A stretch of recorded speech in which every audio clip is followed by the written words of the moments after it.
सत श्री अकाल। Ajit web TV देख रहे सारे दर्शकों का स्वागत है। मैं हरप्रीत कौर ते अजीत खबरां दे इस बुलेटिन विच सब तो पहला नज़र मारदे हां अज दीयां खास खबरां ते। देश भर विच मनाया गया बाबा साहेब भीमराव अंबेडकर दा जन्मदिन। डॉक्टर भीमराव अंबेडकर दे जन्मदिन मौके जलंधर विच भाजपा दा सख्त विरोध। सुखबीर सिंह बादल ने कहा अकाली सरकार बनन ते उप मुख्यमंत्री दलित परिवार दा होवेगा। श्रोमणी अकाली दल वालों कुंवर विजय प्रताप सिंह के अस्तीफे ते सवाल। ते चंडीगढ़ के बैंक विच 4 करोड़ की चोरी दोषी काबू। ते हुण इन्हां खास खबरां दा विस्तार ते कुछ होर अहम खबरां। देश भर विच बाबा साहेब भीमराव अंबेडकर नूं उन्हां दे जन्म दिन ते शरदा दे फुल पेंट कीते गए। उत्थे ही लुधियाना विच अज वख-वख संस्थावां वल्लों बाबा साहेब भीमराव अंबेडकर दे जन्म दिन नूं समर्पित जलंधर बाईपास ते स्थित उन्हां दे बुत ते फुल पेंट करके उन्हां नूं श्रद्धांजलि दित्ती गई। इस दौरान वड्डी तादाद विच यूथ वल्लों पैदल मार्च ते मोटरसाइकिल रैली कढ के बाबा साहिब दी सोच ते पहरा देण दी गल आखी गई। इस दे नाल ही आजाद समाज पार्टी दे पंजाब प्रधान राजीव कुमार लवली ने कहा कि अज हर वर्ग परेशान है ते दलितां दा साथ देण लई चंद्रशेखर आजाद दी अगवाई विच आजाद समाज पार्टी पुरजोर कोशिश कर रही है। अज बाबा साहब डॉक्टर अंबेडकर का 130वां जन्म दिहाड़ा जिथे देश विदेश दे विच बहुत ही श्रद्धा और उल्लास नाल मनाया जा रहा, उसी लड़ी के तहत अज लुधियाना विखे आजाद समाज पार्टी वालों साडे जिहड़ा यूथ संगठन आ इहदे प्रधान है पंजाब दे अरुण भट्टी जी, इन्हां ने उपराला करके जिहड़ा वा इह सारा यूथ नूं इकट्ठा कीता क्योंकि असीं अपनी नौजवान पीढ़ी नूं दसना चाहुंदे आ जिहड़ी डॉक्टर अंबेडकर दी सोच आ, जिहड़ी बाबा साहब अंबेडकर दा मिशन आ, उहनूं जिथों कांशी राम साहब छड्ड के सिफानी संसार नूं अलविदा कर गए, वो मिशन चंद्रशेखर आजाद अगे लैके आ रहा जिहड़ा भीम आर्मी का संस्थापक आ। और असी अज सानू जरूरत आ इस मुकद्दस दिन ते असी प्रण करिए, संकल्प करिए भी आने वाले दिनों के विच असी चंद्रशेखर आजाद के हाथ मजबूत करने आ और जिहड़ा बहुजन समाज आ इहनूं ताकत वाले पासे लैके जाना तां जो अपने देश की, अपने कौम की, अपने समाज की आपां सेवा कर सकें। किसान लगा तो दिले डटे होया, किस तरह समर्थन देओगे? बिल्कुल किसानों नूं साडी पार्टी वालों पहले दिन तो ही समर्थन आ क्योंकि ये कल्ला किसानों का मुद्दा नहीं है, ये आम जनमानस नाल मुद्दा जुड़िया होया। और ये मैं ये गल कहनी चाहना वा भी जिहड़े किसान आ ये केंद्र सरकार नूं सोचना चाहिए, जिहड़े बिल उन्होंने मंजूर ही है नहीं गे, क्यों तुसीं धक्के नाल उन्हां दे गल बिल मढ़ रहे हो। इसलिए बहुजन समाज जिहड़ा किरती और किसान एकता की गल हो रही है, असीं उहदे हामी आ और असीं इस गल नूं बिल्कुल ही पक्का किया होया भी असीं रहिंदी दुनिया तक जिन्नी देर तक ये मिशन चलेगा, जिन्नी देर तक ये सारी एट्रोसिटी चलेगी, जिन्नी भी गतिविधियां ने साडी पार्टी इन्हां दा पूरा समर्थन करती रहेगी, करती है। खेती कानूनां नूं लैके जिथे थां भाजपा का विरोध हो रहा है, उत्थे ही अज डॉक्टर भीमराव अंबेडकर जी के जन्म दिहाड़े मौके जलंधर विच श्रद्धांजलि भेंट करन पहुंचे भाजपा आगुआं दा सख्त विरोध होया। इस दौरान जदों भाजपा आगू सुशील शर्मा, मनोरंजन कालिया ते होर डॉक्टर भीमराव अंबेडकर दे बुत ते श्रद्धांजलि भेंट करन पहुंचे तां उन्हां दा विरोध कीता गया। इस दौरान भाजपा ते संविधान नूं खत्म करन दे दोष भी लगे। सन और मान सम्मान कांग्रेस ने दिता, गैर कांग्रेसी सरकारां ने दिता, भारत ने दिता, गैर कांग्रेसी सरकारां ने। मोदी सरकार ने 5 तीर्थ बनाए कि जिथे डॉक्टर भीमराव अंबेडकर जी जन्म लिया, पढ़े, रहे और जिथे उन्होंने अपना बौद्ध धर्म अपनाया और जिथे अंतिम संस्कार किया। सो उस नाते जिन्ना मान सम्मान भारतीय जनता पार्टी ने दिता उन्ना किसी ने नहीं दिता। अज सवाल है कि उन्हों की जी सोच हैगी है उत्ते पहरा देने की लोड़ है, उन्होंने चलन की लोड़ हैगी है। अज जो राजनीति का दिन नहीं है, सो जोड़े साथी अज विरोध कर रहे हैं उन्होंने चाहिए कि भाई अज का दिन जोड़ा है एक बड़ा महानतम दिन है। सो उस नाते अज विरोध नहीं किसी का करना चाहिए, अज तो सिर्फ जोड़ा है नमन करना चाहिए, कोई भी कर सकता। लोग राजनीति कर रहे थे, हाँ बिल्कुल कर रहे जी। इस नाते जोड़ा है कि तुसीं विरोध करना, विरोध करने के तो कई मौके है कि आप गई है, लेकिन डॉक्टर भीमराव अंबेडकर जी की जी जन्म जयंती है वो तो असीं सौहार्द नाल मनाईए ना जी। कहने की विरोधता इस करके हो रही है क्योंकि पंजाबी होने के नाते जिहड़ा कि खेतीबाड़ी कानूनां दा जिहड़ा कि विरोध नहीं किया गया पंजाब दी इकाई वालों। देखो इस तरह है जिहड़ी गल भारतीय जनता पार्टी ने इंटरनल तौर पर भावनावां पंजाब दियां केंद्र भारतीय जनता पार्टी नूं पहुंचाईयां सीगीआं, ठीक है ना, असीं विद इन डिसिपलिन कर सकते हैं। जित तक सवाल यह हैगा जिहड़ा किसान भरावां दा विरोध जिहड़ा हैगा वो हैगा केंद्र सरकार के प्रति ਕੇਂਦਰ ਸਰਕਾਰ ਭਾਵੇਂ ਭਾਰਤੀ ਜਨਤਾ ਪਾਰਟੀ ਦੀ, ਲੇਕਿਨ ਜੇ ਆਪਾਂ ਸੋਚੀਏ ਕੇਂਦਰ ਸਰਕਾਰ ਦੀ ਵੱਖਰੀ ਹੁੰਦਾ, ਭਾਰਤੀ ਜਨਤਾ ਪਾਰਟੀ ਦੀ ਵੱਖਰੀ ਹੁੰਦਾ। ਸੋ ਉਹਨਾਂ ਨੇ ਕੁਝ ਆਫਰਸ ਦਿੱਤੀਆਂ, ਫਿਰ ਡੈਡਲੌਕ ਪੈਦਾ ਹੋ ਗਿਆ। ਸੋ ਆਉਣ ਵਾਲੇ ਸਮੇਂ ਦੇ ਵਿੱਚ ਇਹ ਡੈਡਲੌਕ ਵੀ ਜਿਹੜਾ ਖਤਮ ਹੋਏਗਾ ਔਰ ਜਿਹੜਾ ਹੈਗਾ, ਕਿਉਂਕਿ ਵੱਡੀਆਂ ਤੋਂ ਵੱਡੀਆਂ ਜਿਹੜੀਆਂ ਲੜਾਈਆਂ ਕਹ ਲਓ, ਯੁੱਧ ਕਹ ਲਓ, ਟੇਬਲ ਦੇ ਉੱਤੇ ਹੋਈਆਂ। ਬਰਲਿਨ ਦੀ ਦੀਵਾਰ ਸੀਗੀ, ਕੋਈ ਸੋਚ ਸਕਦਾ ਸੀਗਾ ਗਿਰ ਜਾਏਗੀ? ਅੱਜ ਈਸਟ ਬਰਲਿਨ ਔਰ ਜਰਮਨੀ ਇੱਕ ਹੋ ਗਿਆ। ਤੁਹਾਡੇ ਵੱਲੋਂ ਫਾਲੋ ਅਪ ਦਿੱਤਾ ਗਿਆ ਉਸ ਦਾ? ਪੰਜਾਬ ਅੰਦਰ 2022 ਵਿੱਚ ਹੋਣ ਵਾਲੀਆਂ ਵਿਧਾਨ ਸਭਾ ਚੋਣਾਂ ਨੂੰ ਲੈ ਕੇ ਸ਼੍ਰੋਮਣੀ ਅਕਾਲੀ ਦਲ ਦੇ ਪ੍ਰਧਾਨ ਸੁਖਬੀਰ ਸਿੰਘ ਬਾਦਲ ਨੇ ਇੱਕ ਮਹੱਤਵਪੂਰਨ ਐਲਾਨ ਕਰਦਿਆਂ ਕਿਹਾ ਕਿ ਜੇ 2022 ਵਿੱਚ ਸ਼੍ਰੋਮਣੀ ਅਕਾਲੀ ਦਲ ਬਾਦਲ ਦੀ ਸਰਕਾਰ ਬਣਦੀ ਹੈ ਤਾਂ ਉਪ ਮੁੱਖ ਮੰਤਰੀ ਦਲਿਤ ਚਿਹਰਾ ਹੋਵੇਗਾ। ਇਸ ਤੋਂ ਇਲਾਵਾ ਸੁਖਬੀਰ ਸਿੰਘ ਬਾਦਲ ਨੇ ਇਹ ਵੀ ਐਲਾਨ ਕੀਤਾ ਕਿ ਸ਼੍ਰੋਮਣੀ ਅਕਾਲੀ ਦਲ ਦੀ ਸਰਕਾਰ ਬਣਨ ਤੋਂ ਬਾਅਦ ਅਸੀਂ ਡਾਕਟਰ ਅੰਬੇਦਕਰ ਦੇ ਨਾਮ ਤੇ ਪੰਜਾਬ ਵਿੱਚ ਇੱਕ ਵਿਸ਼ਾਲ ਯੂਨੀਵਰਸਿਟੀ ਬਣਾਵਾਂਗੇ। ਉਹਨਾਂ ਕਿਹਾ ਕਿ ਲੋਕਾਂ ਨੂੰ ਬਾਬਾ ਸਾਹਿਬ ਅੰਬੇਦਕਰ ਦੇ ਇਤਿਹਾਸ ਤੋਂ ਜਾਣੂ ਕਰਵਾਇਆ ਜਾਵੇਗਾ। ਇਸ ਦੌਰਾਨ ਸੁਖਬੀਰ ਸਿੰਘ ਬਾਦਲ ਨੇ ਇਹ ਵੀ ਕਿਹਾ ਕਿ ਵਿਧਾਨ ਸਭਾ ਚੋਣਾਂ ਗੱਠਜੋੜ ਤਹਿਤ ਲੜੀਆਂ ਜਾ ਸਕਦੀਆਂ ਨੇ। ਸੁਖਬੀਰ ਬਾਦਲ ਨੇ ਕਿਹਾ ਕਿ ਉਹਨਾਂ ਦੀ ਕੁਝ ਸਿਆਸੀ ਪਾਰਟੀਆਂ ਦੇ ਨਾਲ ਗੱਲਬਾਤ ਚੱਲ ਰਹੀ ਹੈ ਤੇ ਆਉਂਦੇ ਦਿਨਾਂ ਵਿੱਚ ਸਭ ਕੁਝ ਸਾਫ਼ ਹੋ ਜਾਵੇਗਾ। ਅੱਜ ਬਾਬਾ ਸਾਹਿਬ ਅੰਬੇਡਕਰ ਜੀ ਦਾ 130ਵਾਂ ਬਰਥ ਐਨਵਰਸਰੀ ਹੈ। ਬਾਬਾ ਸਾਹਿਬ ਨੇ ਦੇਸ਼ ਦਾ ਸੰਵਿਧਾਨ ਬਣਾਇਆ। ਬਾਬਾ ਸਾਹਿਬ ਗਰੀਬ ਦੇ ਮਸੀਹਾ ਸਨ। ਬਾਬਾ ਸਾਹਿਬ ਨੇ ਗਰੀਬ ਜਨਤਾ ਨੂੰ ਅਧਿਕਾਰ ਦੇਣ ਵਾਸਤੇ, ਸਾਰੇ ਵਰਗਾਂ ਨੂੰ ਸੰਵਿਧਾਨ ਵਿੱਚ ਸਿਕਿਉਰਿਟੀ ਦੇਣ ਵਾਸਤੇ, ਸੂਬਿਆਂ ਨੂੰ ਅਧਿਕਾਰ ਦੇਣ ਵਾਸਤੇ ਕਨਸਟੀਟਿਊਸ਼ਨ ਬਣਾਇਆ। ਅੱਜ ਜਿਸ ਕਨਸਟੀਟਿਊਸ਼ਨ ਦੇ ਰਾਹੀਂ ਦੇਸ਼ ਚੱਲ ਰਿਹਾ ਹੈ ਉਹ ਬਾਬਾ ਸਾਹਿਬ ਦੀ ਦੇਣ ਹੈ। ਸੋ ਅੱਜ ਦੇ ਸ਼ੁਭ ਦਿਹਾੜੇ ਤੇ ਆਪਾਂ ਉਹਨਾਂ ਦੇ ਚਰਨਾਂ 'ਚ ਉਹਨਾਂ ਤੋਂ ਆਸ਼ੀਰਵਾਦ ਲੈਣ ਵਾਸਤੇ ਮੈਂ ਜਲੰਧਰ ਪਹੁੰਚਿਆ। ਮੈਂ ਅੱਜ ਦੇ ਦਿਨ ਬਾਬਾ ਸਾਹਿਬ ਜੀ ਦਾ 130ਵਾਂ ਜਨਮ ਦਿਹਾੜਾ, ਮੈਂ 2-3 ਗੱਲਾਂ ਮੈਂ ਐਲਾਨ ਕਰਨਾ ਚਾਹੁੰਦਾ। ਇੱਕ, ਜਦੋਂ ਸ਼੍ਰੋਮਣੀ ਅਕਾਲੀ ਦਲ ਦੀ ਸਰਕਾਰ ਪੰਜਾਬ 'ਚ ਆਊਗੀ, ਪਰਮਾਤਮਾ ਮਿਹਰ ਕਰੇ ਤੁਹਾਡੇ ਸਾਰਿਆਂ ਦੇ ਆਸ਼ੀਰਵਾਦ ਨਾਲ, ਬਾਬਾ ਸਾਹਿਬ ਜੀ ਦੇ ਆਸ਼ੀਰਵਾਦ ਨਾਲ, ਪਰਮਾਤਮਾ ਦੇ ਆਸ਼ੀਰਵਾਦ ਨਾਲ ਜਦੋਂ ਸਰਕਾਰ ਪੰਜਾਬ 'ਚ ਸ਼੍ਰੋਮਣੀ ਅਕਾਲੀ ਦਲ ਦੀ ਬਣੇਗੀ, ਬਾਬਾ ਸਾਹਿਬ ਜੀ ਦੇ ਨਾਂ ਤੇ ਇੱਕ ਬਹੁਤ ਵਧੀਆ ਯੂਨੀਵਰਸਿਟੀ, ਬਾਬਾ ਸਾਹਿਬ ਅੰਬੇਡਕਰ ਜੀ ਦੇ ਨਾਂ ਤੇ ਯੂਨੀਵਰਸਿਟੀ ਦੁਆਬੇ ਵਿੱਚ ਬਣਾਈ ਜਾਊਗੀ। ਇੱਕ ਬਹੁਤ ਵਧੀਆ ਯੂਨੀਵਰਸਿਟੀ, ਜਿਸ ਯੂਨੀਵਰਸਿਟੀ ਰਾਹੀਂ ਉਹਨਾਂ ਦੇ ਜੋ ਵਿਚਾਰ ਹੈ, ਉਹਨਾਂ ਦੀ ਸੋਚ ਹੈ, ਆਪਣੀ ਨਵੀਂ ਪੀੜ੍ਹੀ ਨੂੰ ਦਿੱਤੀ ਜਾਊਗੀ।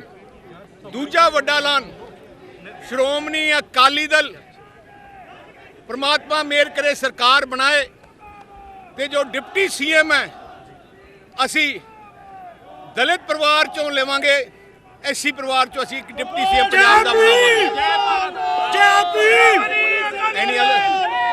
ਬਾਦਲ ਸਾਹਿਬ ਇਲੈਕਸ਼ਨ ਜਿਹੜੇ 2022 ਦੇ ਆ, ਇਹ ਤੁਸੀਂ ਗਠਜੋੜ ਦੇ ਨਾਲ ਲੜੋਗੇ ਜਾਂ ਫਿਰ ਸਾਡੇ ਵਿਚਾਰਾਂ ਚੱਲ ਰਹੀਆਂ, ਦੇਖ ਲਓ ਕੀ ਹੁੰਦਾ। ਕਿਹੜੀ ਪਾਰਟੀ ਨਾਲ ਚੱਲ ਰਹੀ ਹੈ?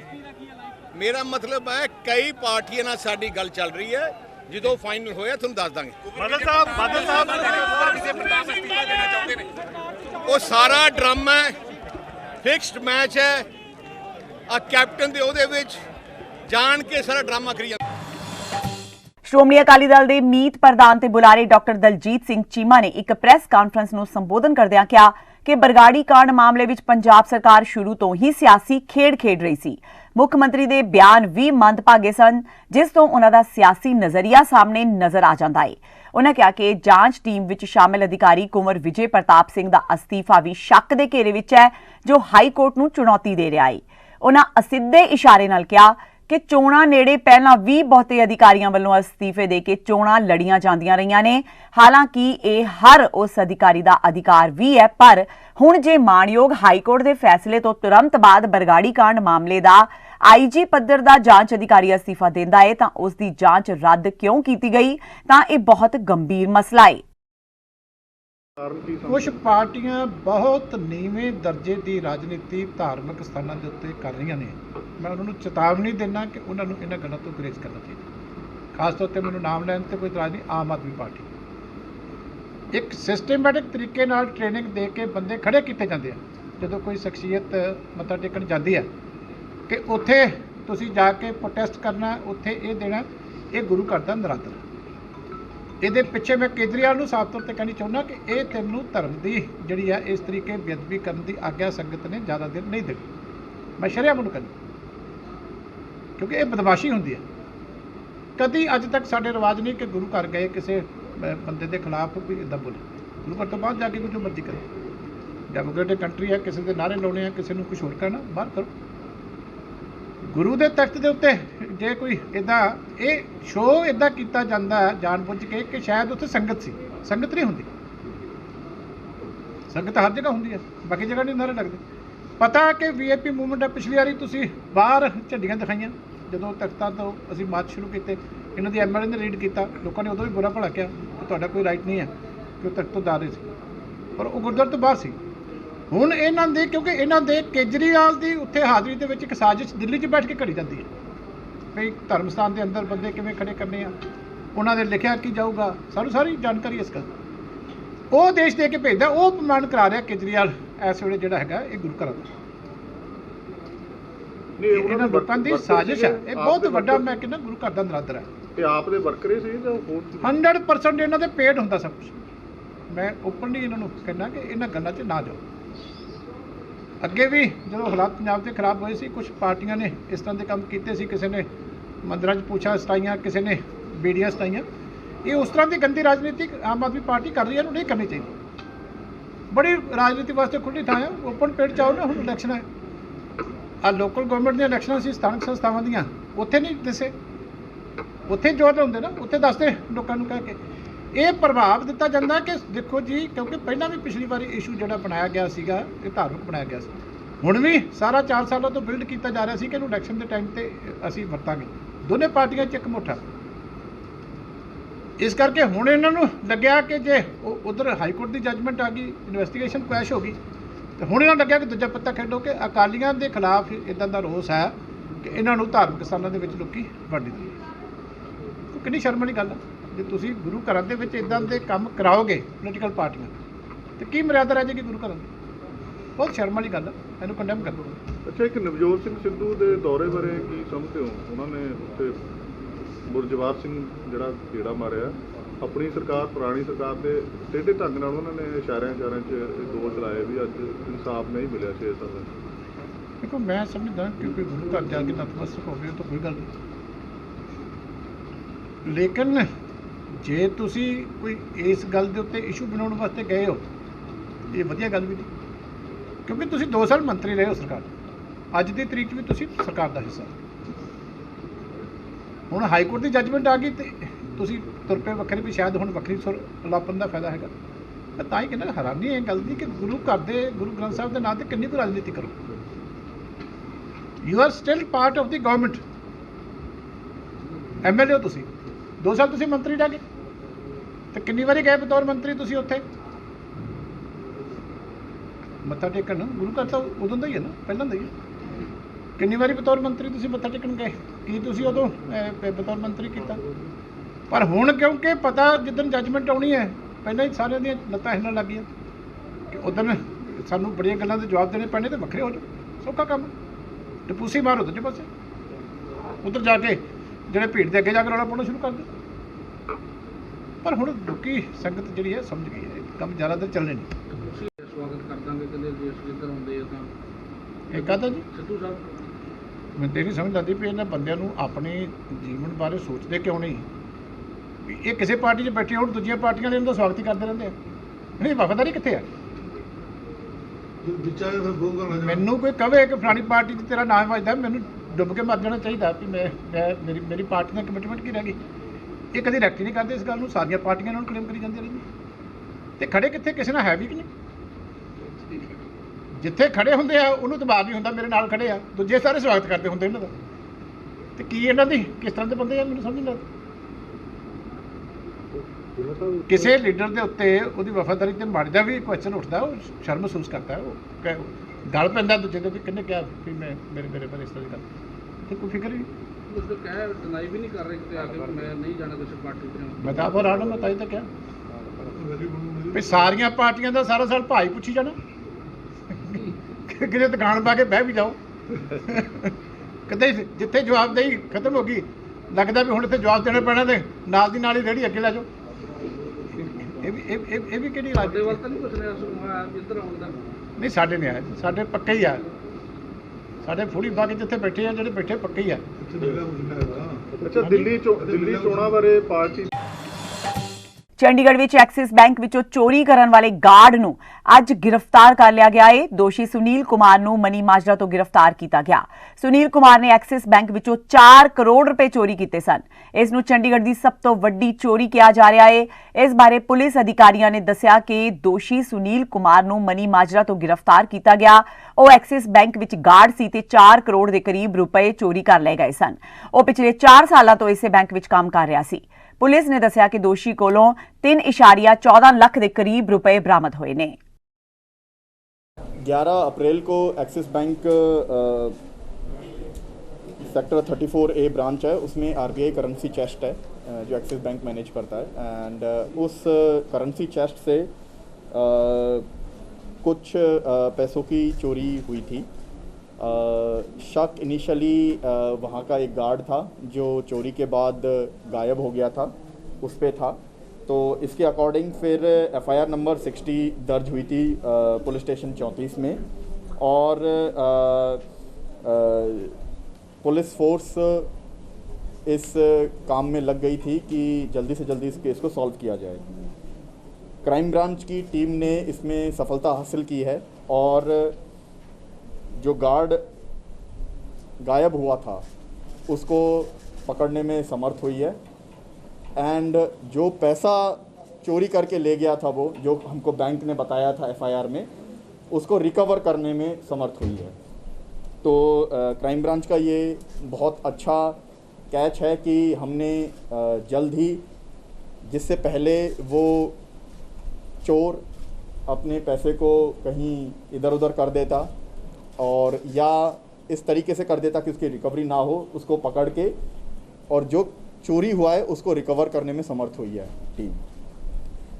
गार्ड जो था वो प्राइवेट सिक्योरिटी एजेंसी का गार्ड था जो एक्सिस बैंक ने एम्प्लॉय कर रखा था।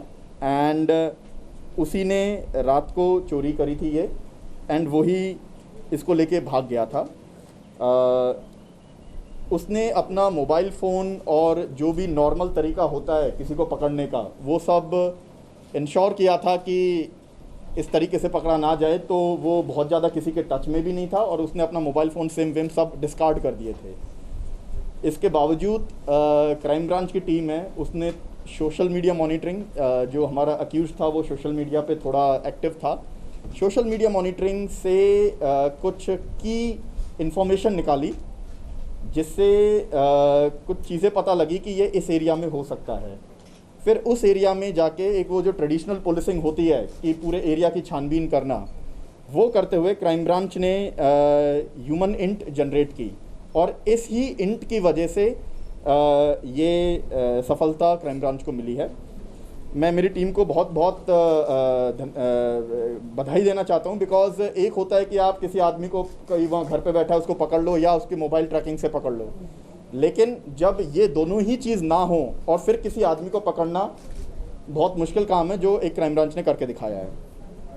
इसके अलावा जो भी एक एक रुपए का हिसाब लिया गया है एंड सारी चीज़ को रिकवर करने की कोशिश की जा रही है। मेरी तरफ से यही है, आपके कोई क्वेश्चन? सर, इसको कहाँ से अरेस्ट किया है और जो अमाउंट है वो इसके पास ही थी या इसने कहीं छुपाई हुई? कितनी अमाउंट चोरी करी थी? जब हम इसकी पूरी सर्च करने के लिए एक जमा रखा था हमने, तब हमें इंट मिली थी कि ये जो मनी माजरा है उसके जंगलों की तरफ वहाँ आ सकता है ये। अकॉर्डिंगली हमारी काफ़ी टीमें लगी हुई थी, एक टीम वहाँ पे थी क्योंकि हमें इंट थी तो उसको वहाँ स्टेशन कर दिया गया था, तो वहाँ से इसको पकड़ा गया है। ये जब पकड़ा गया तो इसके बैग में 3.14 लाख 3,14,000 थे। फिर बाद में पूछताछ करके इसने जहाँ छुपा रखे थे वहाँ से बाकी रिकवर किए गए। ਕੇਂਦਰ ਸਰਕਾਰ ਨੇ ਦੇਸ਼ ਭਰ ਵਿੱਚ ਕੋਰੋਨਾ ਮਹਾਮਾਰੀ ਦੇ ਵੱਧਦੇ ਕੇਸਾਂ ਦੇ ਮੱਦੇਨਜ਼ਰ CBSE ਦੀਆਂ 10ਵੀਂ ਜਮਾਤ ਦੀਆਂ ਪ੍ਰੀਖਿਆਵਾਂ ਰੱਦ ਕਰ ਦਿੱਤੀਆਂ ਨੇ, ਜਦਕਿ 12ਵੀਂ ਜਮਾਤ ਦੀਆਂ ਪ੍ਰੀਖਿਆਵਾਂ ਮੁਲਤਵੀ ਕਰਨ ਦਾ ਫੈਸਲਾ ਲਿਆ ਗਿਆ ਹੈ। ਪ੍ਰਧਾਨ ਮੰਤਰੀ ਨਰਿੰਦਰ ਮੋਦੀ ਦੀ ਪ੍ਰਧਾਨਗੀ ਤੇ ਕੇਂਦਰੀ ਸਿੱਖਿਆ ਮੰਤਰੀ ਰਮੇਸ਼ ਪੋਖਰਿਆਲ ਨਿਸ਼ੰਕ, ਕੇਂਦਰੀ ਸਿੱਖਿਆ ਸਕੱਤਰ ਤੇ ਹੋਰ ਉੱਚ ਅਧਿਕਾਰੀਆਂ ਦੀ ਮੌਜੂਦਗੀ ਵਿੱਚ ਅੱਜ ਹੋਈ ਇੱਕ ਮੀਟਿੰਗ ਵਿੱਚ ਇਹ ਫੈਸਲਾ ਲਿਆ ਗਿਆ। ਮੀਟਿੰਗ ਤੋਂ ਬਾਅਦ ਇੱਕ ਬਿਆਨ ਜਾਰੀ ਕਰਕੇ ਪ੍ਰੀਖਿਆਵਾਂ ਦੇ ਸਬੰਧ ਵਿੱਚ ਲਏ ਗਏ ਫੈਸਲਿਆਂ ਬਾਰੇ ਜਾਣਕਾਰੀ ਸਾਂਝੀ ਕੀਤੀ ਗਈ। ਕਾਂਗਰਸੀ ਆਗੂ ਰਾਹੁਲ ਗਾਂਧੀ, ਕਾਂਗਰਸ ਦੀ ਜਨਰਲ ਸਕੱਤਰ ਪ੍ਰਿਯੰਕਾ ਗਾਂਧੀ ਵਾਡਰਾ, ਪੰਜਾਬ ਦੇ ਮੁੱਖ ਮੰਤਰੀ ਕੈਪਟਨ ਅਮਰਿੰਦਰ ਸਿੰਘ, ਦਿੱਲੀ ਦੇ ਮੁੱਖ ਮੰਤਰੀ ਅਰਵਿੰਦ ਕੇਜਰੀਵਾਲ ਤੇ ਹੋਰ ਕਈ ਆਗੂਆਂ ਵੱਲੋਂ ਕੋਰੋਨਾ ਦੇ ਵਧ ਰਹੇ ਕੇਸਾਂ ਦੇ ਮੱਦੇਨਜ਼ਰ CBSE ਦੀਆਂ ਬੋਰਡ ਪ੍ਰੀਖਿਆਵਾਂ ਰੱਦ ਕਰਨ ਦੀ ਮੰਗ ਕੀਤੀ ਗਈ ਸੀ। ਆਮ ਆਦਮੀ ਪਾਰਟੀ ਪੰਜਾਬ ਦੇ ਪ੍ਰਧਾਨ ਭਗਵੰਤ ਮਾਨ ਨੇ ਕਿਹਾ ਹੈ ਕਿ ਪੰਜਾਬ ਦੇ ਮੁੱਖ ਮੰਤਰੀ ਕੈਪਟਨ ਅਮਰਿੰਦਰ ਸਿੰਘ ਤੇ ਅਕਾਲੀ ਦਲ ਦੇ ਪ੍ਰਧਾਨ ਸੁਖਬੀਰ ਸਿੰਘ ਬਾਦਲ ਆਪਸ ਵਿੱਚ ਮਿਲੇ ਹੋਏ ਨੇ ਤੇ ਇਹਦਾ ਸਬੂਤ ਬਰਗਾੜੀ ਮਾਮਲੇ ਵਿੱਚ ਆਇਆ ਹਾਈ ਕੋਰਟ ਦਾ ਫੈਸਲਾ ਹੈ, ਜਿਸ ਵਿੱਚ ਪੰਜਾਬ ਸਰਕਾਰ ਵੱਲੋਂ ਵਕੀਲ ਅਤੁਲ ਨੰਦਾ ਨੇ ਸਹੀ ਤਰੀਕੇ ਨਾਲ ਕੇਸ ਦੀ ਪੈਰਵੀ ਨਹੀਂ ਕੀਤੀ। ਭਗਵੰਤ ਮਾਨ ਨੇ ਕਿਹਾ ਕਿ ਸਰਕਾਰ ਨੇ ਅਤੁਲ ਨੰਦਾ ਨੂੰ ਕੇਸ ਹਾਰਨ ਵਾਸਤੇ ਹੀ ਰੱਖਿਆ ਹੋਇਆ ਹੈ, ਜਦਕਿ ਕੁੰਵਰ ਵਿਜੇ ਪ੍ਰਤਾਪ ਸਿੰਘ ਵਰਗੇ ਇਮਾਨਦਾਰ ਅਫਸਰ ਕੋਰਟ ਵੱਲੋਂ ਹਟਾਏ ਜਾਣਾ ਇਸ ਦਾ ਸਬੂਤ ਹੈ, ਕਿਉਂਕਿ ਪੰਜਾਬ ਦੇ ਮੁੱਖ ਮੰਤਰੀ ਤੇ ਸੁਖਬੀਰ ਸਿੰਘ ਬਾਦਲ ਨਹੀਂ ਚਾਹੁੰਦੇ ਕਿ ਬਰਗਾੜੀ ਜਾਂ ਦੂਜੇ ਮਾਮਲਿਆਂ ਦਾ ਸੱਚ ਸਾਹਮਣੇ ਆ ਸਕੇ। 2015 ਦੇ ਵਿੱਚ ਜੋ ਸ਼੍ਰੀ ਗੁਰੂ ਗ੍ਰੰਥ ਸਾਹਿਬ ਜੀ ਦੀ ਬੇਅਦਬੀ ਹੋਈ, ਬਰਗਾੜੀ ਦੇ ਵਿੱਚ ਬੜਾ ਵੱਡਾ ਮੋਰਚਾ ਲੱਗਿਆ, ਫਿਰ ਉੱਥੇ ਗੋਲੀਆਂ ਚਲਾਈਆਂ ਗਈਆਂ, ਅਥਰੂ ਗੈਸ ਦੇ ਤੇ ਵਾਟਰ ਕੈਨਨ ਦੇ ਇਸਤੇਮਾਲ ਹੋਏ।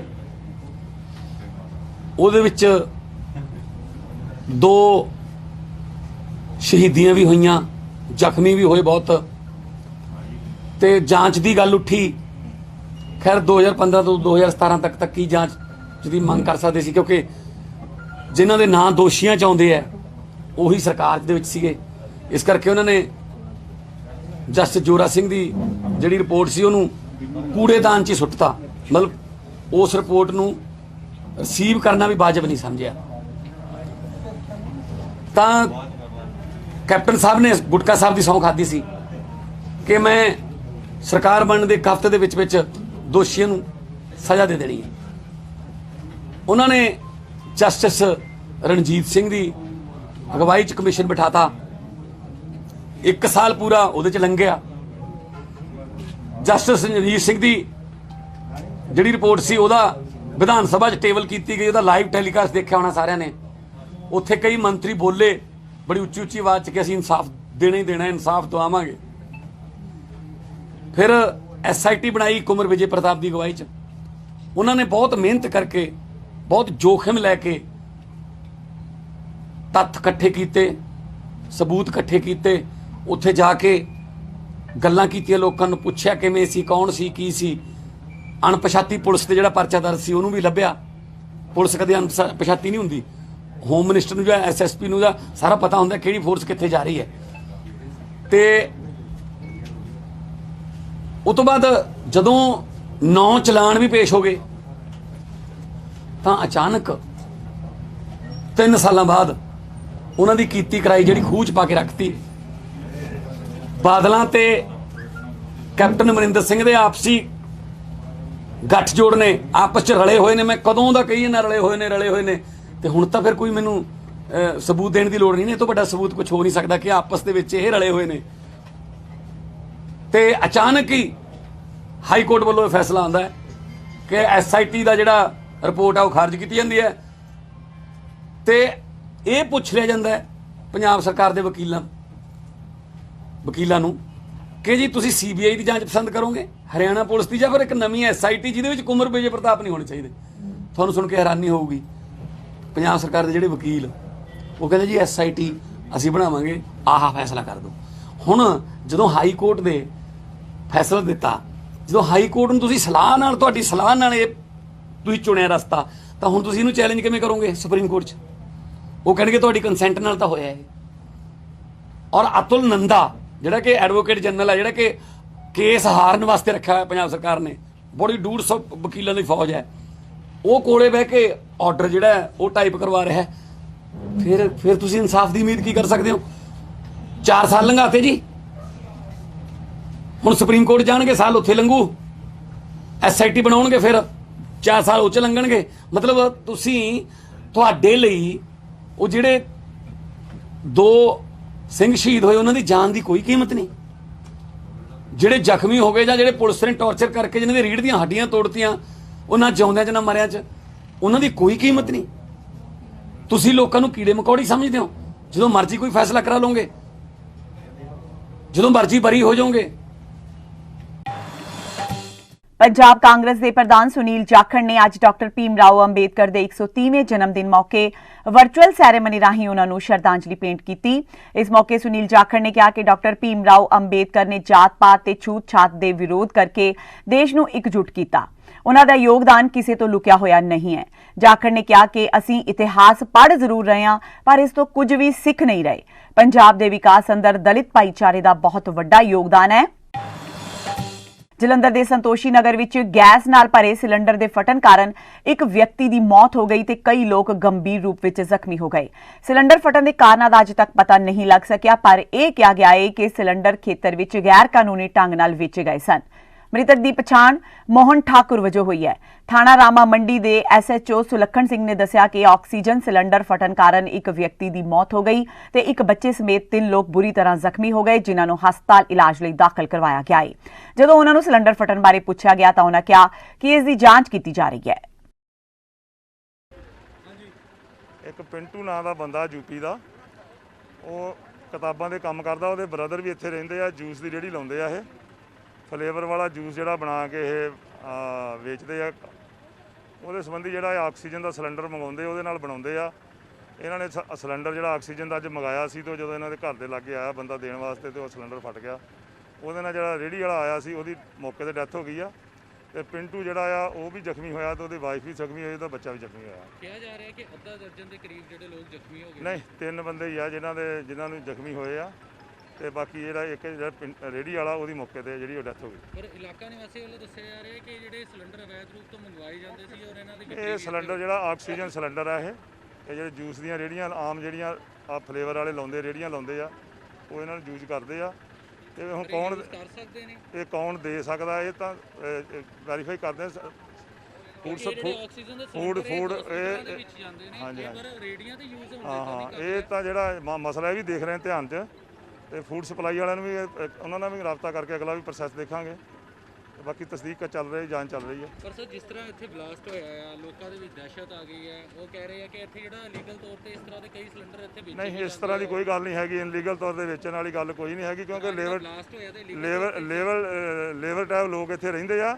ਇਹ ਤਾਂ ਜਿਹੜੀਆਂ ਜੂਸ ਵਗੈਰਾ ਦੀਆਂ ਰੇਹੜੀਆਂ ਲਾਉਂਦੇ ਉਹਦੇ ਵਿੱਚ ਯੂਜ਼ ਕਰਨ ਲਈ ਸਿਲੰਡਰ ਉੱਥੋਂ ਮਿਲਦੇ। ਅਸੀਂ ਕਨਫਰਮ ਕਰਨਾ ਚਾਹੁੰਦੇ ਹਾਂ ਕਿ ਆਕਸੀਜਨ ਸਿਲੰਡਰ ਨੇ ਜਿਹੜੇ ਹਸਪੀਟਲਾਂ 'ਚ ਯੂਜ਼ ਹੁੰਦੇ ਨੇ, ਤੇ ਰੇਹੜੀਆਂ 'ਚ ਕਿਸ ਤਰ੍ਹਾਂ ਇਹ ਰੇਹੜੀ ਲੈ ਕੇ ਆਇਆ ਨਾ ਮੁੰਡਾ ਸਿਲੰਡਰ ਲੈ ਕੇ, ਹੁਣ ਕਰਦੇ ਆ ਅਗਲਾ ਕਿ ਜੂਸ ਦੀ ਰੇਹੜੀ ਦੇ ਇਹ ਉਹ ਦੱਸਣ ਦੇ ਮੁਤਾਬਕ ਜੂਸ ਦੇ ਵਿੱਚ ਜਿਹੜਾ ਇਹ ਕੋਈ ਫਲੇਵਰ ਬਣਾਉਣ ਦੇ ਕੰਮ ਇਹ ਲਈ ਵਰਤਦੇ ਆ। ਇਹ ਪਰ ਇਹ ਇਸ ਤਰ੍ਹਾਂ ਆਥੋਰਾਈਜ਼ ਹੈ, ਉਹ ਚੈੱਕ ਕਰ ਲੈਣੇ ਚੈੱਕ ਇਹਨਾਂ ਦਾ ਖੁਰਾਕ ਮਹਿਕਮੇ ਨਾਲ। ਕਾਂਗਰਸ ਪਾਰਟੀ ਨੂੰ ਅੱਜ ਮਾਲਵਾ ਇਲਾਕੇ ਵਿੱਚ ਉਸ ਵੇਲੇ ਵੱਡਾ ਝਟਕਾ ਲੱਗਾ ਜਦੋਂ ਕਾਂਗਰਸ ਦੇ ਆਗੂ ਤੇ 2 ਵਾਰ ਮੰਤਰੀ ਰਹੇ ਹੰਸਰਾਜ ਜੋਸਨ ਆਪਣੇ ਸੈਂਕੜੇ ਸਮਰਥਕਾਂ ਸਮੇਤ ਸ਼੍ਰੋਮਣੀ ਅਕਾਲੀ ਦਲ ਦੇ ਪ੍ਰਧਾਨ ਸੁਖਬੀਰ ਸਿੰਘ ਬਾਦਲ ਦੀ ਹਾਜ਼ਰੀ ਵਿੱਚ ਅਕਾਲੀ ਦਲ ਵਿੱਚ ਸ਼ਾਮਲ ਹੋ ਗਏ। ਸਾਬਕਾ ਮੰਤਰੀ ਵੱਲੋਂ ਆਪਣੇ ਪਿੰਡ ਬੰਦੀਵਾਲਾ ਹਲਕਾ ਜਲਾਲਾਬਾਦ ਵਿੱਚ ਆਯੋਜਿਤ ਪ੍ਰਭਾਵਸ਼ਾਲੀ ਸਮਾਗਮ ਦੌਰਾਨ ਜੋਸਨ ਨੂੰ ਪਾਰਟੀ ਵਿੱਚ ਸ਼ਾਮਲ ਹੋਣ ਤੇ ਜੀ ਆਇਆਂ ਕਹਿੰਦਿਆਂ ਬਾਦਲ ਨੇ ਕਿਹਾ ਕਿ ਉਹਨਾਂ ਦੇ ਪਾਰਟੀ ਵਿੱਚ ਸ਼ਾਮਲ ਹੋਣ ਨਾਲ ਮਾਲਵਾ ਇਲਾਕੇ ਵਿੱਚ ਪਾਰਟੀ ਹੋਰ ਮਜ਼ਬੂਤ ਹੋ ਗਈ ਹੈ। ਉਹਨਾਂ ਜੋਸਨ ਨੂੰ ਪਾਰਟੀ ਦਾ ਜਨਰਲ ਸਕੱਤਰ ਵੀ ਨਿਯੁਕਤ ਕਰਨ ਦਾ ਐਲਾਨ ਕੀਤਾ। ਮੈਂ ਜੋਸ਼ਨ ਸਾਹਿਬ ਨੂੰ ਕਿਉਂਕਿ ਸਾਡੇ ਸ਼ਾਮਲ ਹੋ ਰਹੇ ਆ, ਮੈਂ ਇਹਨਾਂ ਨੂੰ ਪਾਰਟੀ ਦਾ ਜਨਰਲ ਸੈਕਟਰੀ, ਇਹ ਸਾਡੀ ਬਹੁਤ ਟੌਪ ਦੀ ਪੋਜੀਸ਼ਨ ਹੈ, ਸ਼੍ਰੋਮਣੀ ਅਕਾਲੀ ਦਲ ਦਾ ਜਨਰਲ ਸੈਕਟਰੀ ਮੈਂ ਐਲਾਨ ਕਰ ਰਿਹਾ। ਤੇ ਦੂਜੀ ਗੱਲ, ਤੇ ਜੋਸ਼ਨ ਸਾਹਿਬ ਤਿਆਰੀ ਕਰੋ ਇਲੈਕਸ਼ਨ ਦੀ। ਹੁਣ ਤਾਂ ਰਹਿ ਗਏ 7-8 ਮਹੀਨੇ, ਆਪਾਂ ਤੁਹਾਨੂੰ ਇਲੈਕਸ਼ਨ ਲੜਾਵਾਂਗੇ ਤੇ ਤਕੜੇ ਹੋ ਕੇ ਆਪਾਂ ਹੁਣ ਸਰਕਾਰ ਬਣਾਉਣੀ ਹੈ। ਨਿਸ਼ਾਨਾ ਬਣਾ ਲਓ, ਕਾਂਗਰਸ ਤੋਂ ਖੇੜਾ ਛਡਾਉਣਾ। ਜਿਸ ਮੈਂ ਹੁਣ ਤੁਹਾਡੇ ਸਾਹਮਣੇ ਜੰਗੇ ਲੰਦਾ ਹੱਲ ਕਰੋ, ਪਰ ਫਿਰ ਵੀ ਯਾਰ ਕੈਪਟਨ ਤੋਂ ਨਿਕਲਣਾ ਮੁੱਖ ਮੰਤਰੀ ਨਹੀਂ ਪੰਜਾਬ ਨੂੰ ਮਿਲ ਸਕਦਾ। ਜਿਹੜਾ 4 ਸਾਲ ਹੋ ਗਏ ਨਿਕਲਿਆ ਹੀ ਨਹੀਂ ਕਰੋ। ਹੁਣ ਤੁਸੀਂ ਜਾਣਦੇ ਹੋ, ਮੈਂ ਮੁੱਖ ਮੰਤਰੀ ਹੁੰਦਾ ਸੀ, 5 ਸਾਲ ਮੁੱਖ ਮੰਤਰੀ ਹੁੰਦਾ ਸੀ, ਹਰ ਦੂਜੇ ਹਫ਼ਤੇ ਤੁਹਾਡੇ ਕੋਲ ਹੁੰਦਾ ਸੀ। ਤੁਹਾਨੂੰ ਤੋਂ ਤਕਲੀਫ ਤੁਸੀਂ ਕਹਿੰਦੇ ਵੀ ਆਹ ਚਾਹੀਦਾ ਮੈਂ ਚੱਕੋ ਆਹ ਚੀਜ਼ਾਂ ਚੱਕੋ ਆਹ ਕੰਮ ਕਰੋ। ਇਸ ਦੇ ਨਾਲ ਹੀ ਅਜੀਤ ਖਬਰਾਂ ਦਾ ਇਹ ਬੁਲੇਟਿਨ ਖਤਮ ਹੁੰਦਾ ਹੈ। ਕੁਝ ਹੋਰ ਨਵੀਆਂ ਖਬਰਾਂ ਨਾਲ ਫਿਰ ਤੋਂ ਹਾਜ਼ਰ ਹੋਵਾਂਗੇ। ਤਦ ਤੱਕ ਲਈ ਆਗਿਆ ਦਿਓ। ਸਤਿ ਸ਼੍ਰੀ ਅਕਾਲ। ਦੇਸ਼ ਦੁਨੀਆ ਦੀਆਂ ਤਾਜ਼ਾ ਖਬਰਾਂ ਦੇ ਲਈ ਹੁਣੇ ਪਲੇ ਸਟੋਰ ਤੋਂ ਡਾਊਨਲੋਡ ਕਰੋ ਪੰਜਾਬ ਦੀ ਆਵਾਜ਼ ਅਜੀਤ ਨਿਊਜ਼ ਐਪ। ਹੁਣ ਤੁਹਾਡਾ ਆਪਣਾ ਅਜੀਤ ਹਰ ਸੋਸ਼ਲ ਮੀਡੀਆ ਪਲੇਟਫਾਰਮ ਦੇ ਉੱਤੇ ਉਪਲਬਧ ਹੈ। ਫੇਸਬੁੱਕ ਦੇ ਉੱਤੇ ਹੁਣੇ ਲਾਈਕ ਤੇ ਫੋਲੋ ਕਰੋ ਅਜੀਤ ਦਾ ਅਫੀਸ਼ੀਅਲ ਪੇਜ ਡੇਲੀ ਅਜੀਤ ਤੇ ਹਾਂ ਨਾਲ ਹੀ ਦੋਸਤਾਂ ਨੂੰ ਪੇਜ ਲਾਈਕ ਕਰਨ ਦੇ ਲਈ ਇਨਵਾਈਟ ਕਰਨਾ ਨਾ ਭੁੱਲਣਾ। ਇੰਨਾ ਹੀ ਨਹੀਂ, ਹਿੰਦੀ ਦੇ ਵਿੱਚ ਖਬਰਾਂ ਵਾਸਤੇ ਲਾਈਕ ਤੇ ਫੋਲੋ ਕਰੋ ਸਾਡਾ ਫੇਸਬੁੱਕ ਪੇਜ ਅਜੀਤ ਸਮਾਚਾਰ ਹਿੰਦੀ। YouTube ਦੇ ਉੱਤੇ ਵੀਡੀਓ ਖਬਰਾਂ ਦੇਖਣ ਦੇ ਲਈ ਹੁਣੇ ਸਬਸਕ੍ਰਾਈਬ ਕਰੋ ਅਜੀਤ ਦਾ official YouTube channel Ajit web TV. ਤੁਹਾਡਾ ਆਪਣਾ ਅਜੀਤ ਹੁਣ ਟਵਿੱਟਰ ਤੇ ਇੰਸਟਾਗ੍ਰਾਮ ਦੇ ਉੱਤੇ ਵੀ ਉਪਲਬਧ ਹੈ। ਟਵਿੱਟਰ ਦੇ ਉੱਤੇ ਖਬਰਾਂ ਦੇ ਲਈ ਫੋਲੋ ਕਰੋ ਡੇਲੀ ਅਜੀਤ ਤੇ ਇੰਸਟਾਗ੍ਰਾਮ ਦੇ ਉੱਤੇ ਖਬਰਾਂ ਦੇ ਨਾਲ ਵੀਡੀਓ ਦੇਖਣ ਦੇ ਲਈ ਫੋਲੋ ਕਰੋ ਬਲੂ ਟਿਕ ਵਾਲਾ ਸਾਡਾ ਅਫੀਸ਼ੀਅਲ ਚੈਨਲ ਡੇਲੀ ਅਜੀਤ। ਇੰਨਾ ਹੀ ਨਹੀਂ, ਅਜੀਤ ਦੇ ਵੀਡੀਓ ਹੁਣ ਤੁਸੀਂ ਐਪਲ ਟੀਵੀ ਦੇ ਉੱਤੇ ਵੀ ਵੇਖ ਸਕਦੇ ਹੋ ਤੇ ਨਾਲ ਹੀ ਅਜੀਤ ਅਖਬਾਰ ਦਾ ਡਿਜੀਟਲ ਐਡੀਸ਼ਨ ਪੜ੍ਹਨ ਦੇ ਲਈ ਡਾਊਨਲੋਡ ਕਰੋ ਅਜੀਤ ਈ-ਪੇਪਰ ਐਪ। ਤੁਹਾਡਾ ਆਪਣਾ ਭਰੋਸੇਯੋਗ ਚੈਨਲ, ਤੁਹਾਡੀ ਆਪਣੀ ਆਵਾਜ਼, ਪੰਜਾਬ ਦੀ ਆਵਾਜ਼ ਅਜੀਤ।